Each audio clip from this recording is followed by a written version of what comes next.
Honorable Vice President of India, Lieutenant Governor of the National Capital Territory of Delhi, Honorable Minister of State for Parliamentary Affairs, Secretary, Ministry of Housing and Urban Affairs, Excellencies, distinguished guests. I am deeply honored and so very happy to share with you in today's ceremony. I have followed the Sunder Nursery project with keen interest for many years, going back at least to the year 2000, when the Archon Trust for Culture first undertook the restoration of the gardens of Humayun's tomb just next door. I also remember the day, 10 years ago, when we signed with the Government of India and its agencies the public-private partnership which has so effectively advanced this great cultural complex. We signed that agreement in 2007, and our partnership over these past 10 years has been remarkable.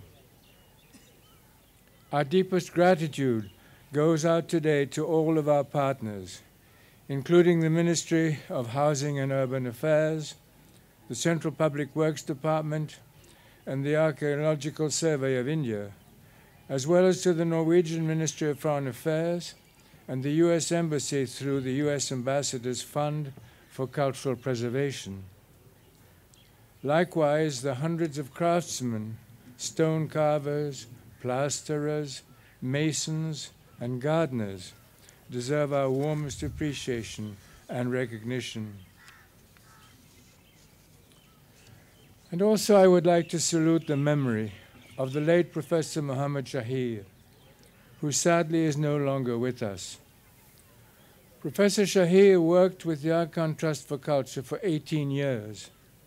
He was the landscape architect for our project here at Humayun's tomb, as well as restorations in Kabul and Hyderabad. His contribution to the Sunder Nursery project was immense, from the original master plan through to the detailed drawings.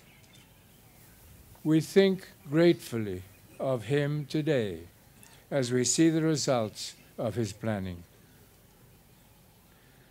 The ground on which we stand has been a center of cultural history for a very long time. It was nearly 7 centuries ago, for example, when the Sufi saint Nizamuddin Auliya walked these paths and shared his teachings of universal love. That same message of tolerance and humanity would soon influence the splendid Mughal Empire, also centered here, with its Grand Trunk Road passing through this very terrain. From here, some 1/4 of the world's population was once governed in a remarkably pluralistic, harmonious spirit. It is in that same spirit of universal harmony that we dedicate these gardens today.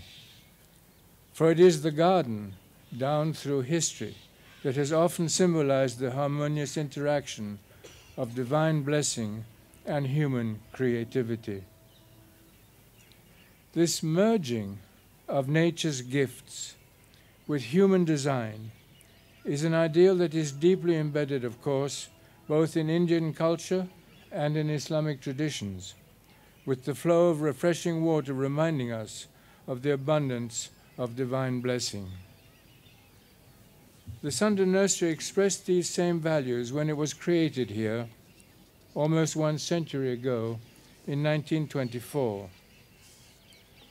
The name Sunder itself has its roots in ancient Sanskrit, often described as the world's oldest language, where Sunder simply means beautiful.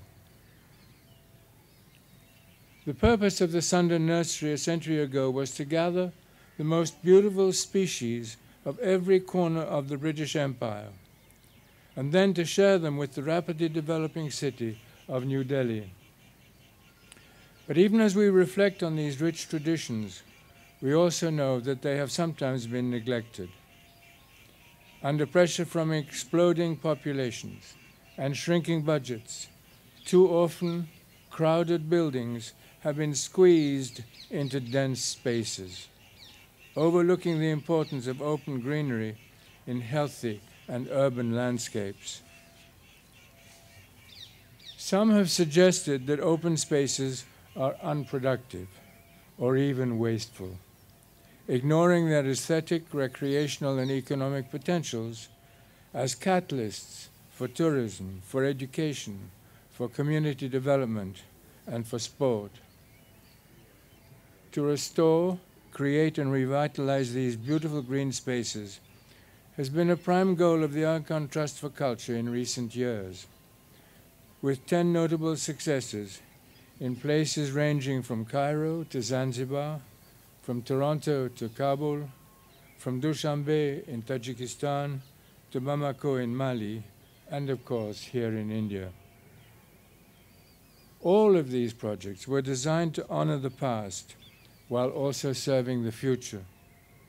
And it is with the future in mind that we now dedicate the Sunder Nursery as one of the world's great public parks, open to all for recreation, for contemplation, for education, and for inspiration.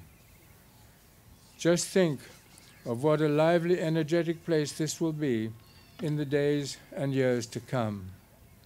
Already we are told a vast array of birds and butterflies have made their new homes in these restored spaces. And soon they will be joined by school children coming here to experience a variety of new microhabitats, by scientists advancing their ecological research, by artists meeting audiences in the beautiful garden amphitheater, by historians and other visitors engaging with dozens of preserved historical monuments. As we think about this lively future, we also know one more thing. Our economic planning means that the Sunder Nursery will also be a self-sustaining entity. It will truly be a gift from the past that will keep on giving long into the future. Thank you.